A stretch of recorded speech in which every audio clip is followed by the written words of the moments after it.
Shalom Bapak, Ibu, dan saudara-saudara semua yang dikasihi oleh Kristus. Kiranya pada sore hari ini kasih karunia dari Allah tetap melingkupi kita semua.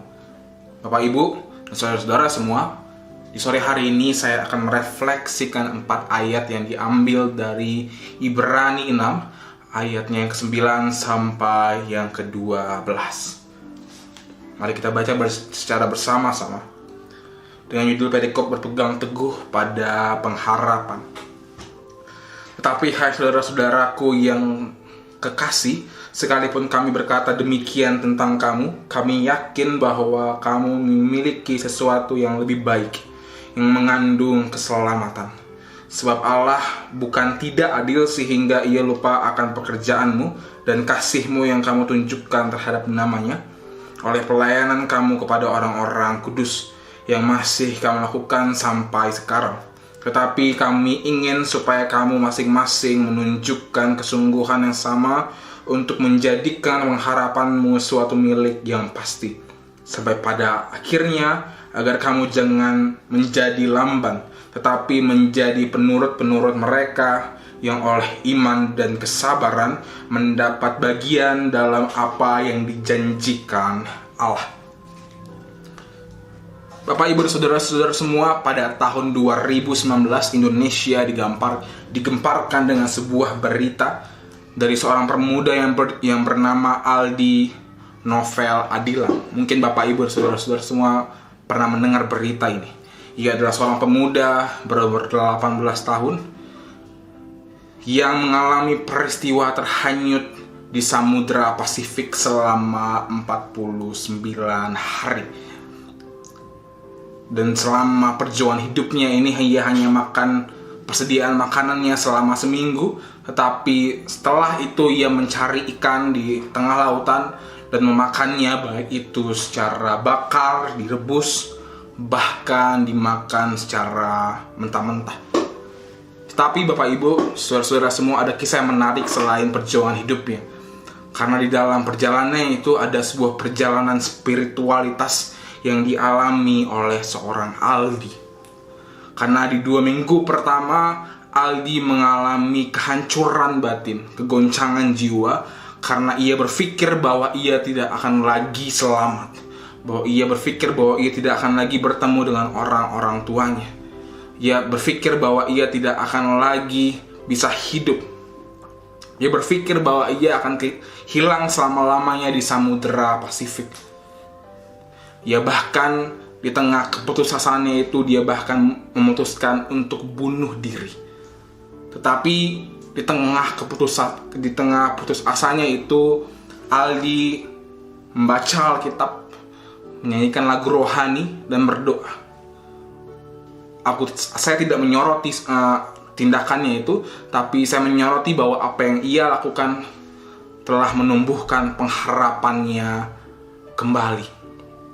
Kenapa ini menarik, Bapak, Ibu? Karena Aldi tidak kehilangan pengharapan, namun ia terus berharap bahwa ia akan selamat. Sampai pada akhirnya dia diselamatkan oleh sebuah kapal dari Jepang. Awalnya berat, Bapak, Ibu, berat sekali. Batinnya hancur karena tidak tahu dia akan kemana, selain mengikuti ombak yang membawa rakitnya. Terdapat sebuah artikel ketika saya menulis renungan ini yang berjudul What is Hope. Di dalamnya penulis mengatakan bahwa di dalam kekristenan, harapan atau hope is not just a desire for something good in the future, but rather Christian hope is a confident expectation and desire for something good in the future. Artinya, harapan di dalam kekristenan adalah tentang kepercayaan, keyakinan, dan keteguhan bahwa apa yang diharapkan pasti akan terjadi. Hal inilah yang dipegang teguh oleh seorang Aldi yang mengatakan bahwa harapannya telah meyakinkan dirinya bahwa ia akan selamat. Berbeda dari pandangan itu, ada seorang teolog Indonesia bernama Andar Ismail mengatakan bahwa pengharapan bukan hanya tertuju ke depan atau kepada yang akan terjadi, melainkan juga menoleh ke belakang atau kepada yang sudah terjadi. yaitu ialah kebangkitan Kristus.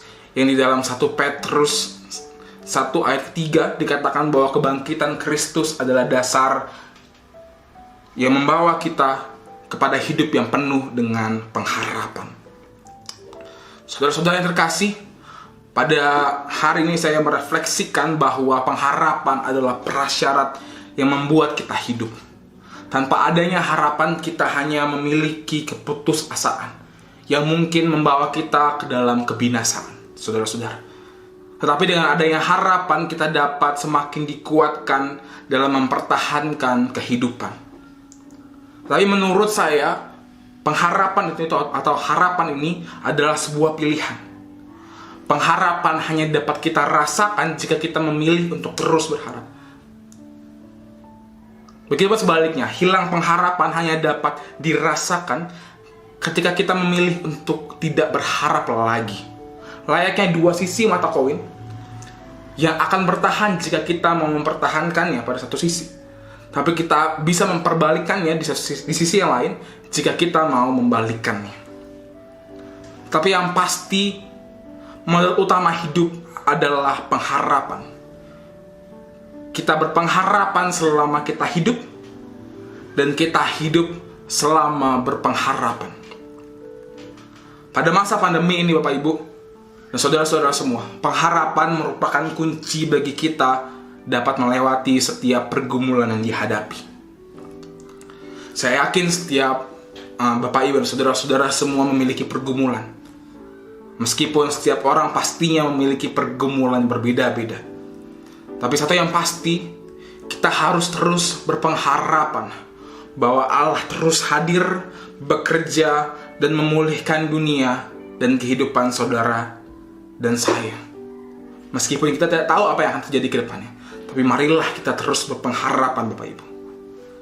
Seorang bapak gereja bernama Chris Thomas mengatakan bahwa yang membinasakan kita bukanlah dosa, melainkan putus asa.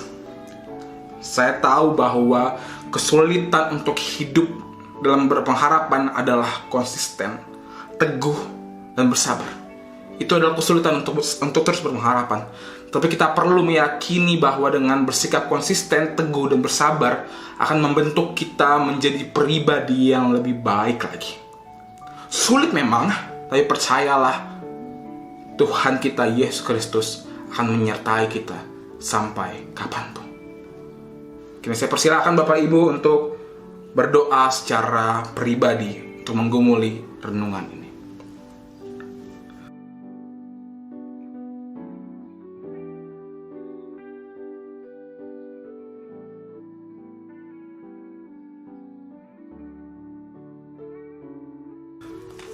Mari kita bersatu di dalam doa. Allah kami yang baik, terima kasih di hari ini kami masih bisa bernafas menjalani segala aktivitas kami di sore hari ini. Ya Allah, kami belajar di sore hari ini untuk terus berpengharapan, untuk terus berharap bahwa Engkau akan selalu hadir, Engkau akan selalu memulihkan, Engkau akan selalu bekerja untuk dunia ini, serta kebaikan untuk kami semua. Oleh karena itu, pimpinlah kami untuk terus berharap, pimpinlah kami untuk terus percaya bahwa Engkau akan selalu ada untuk kami. Nah, doa kami yang kami landaskan di dalam nama anak-Mu Tuhan Yesus Kristus, kami telah berdoa. Amin.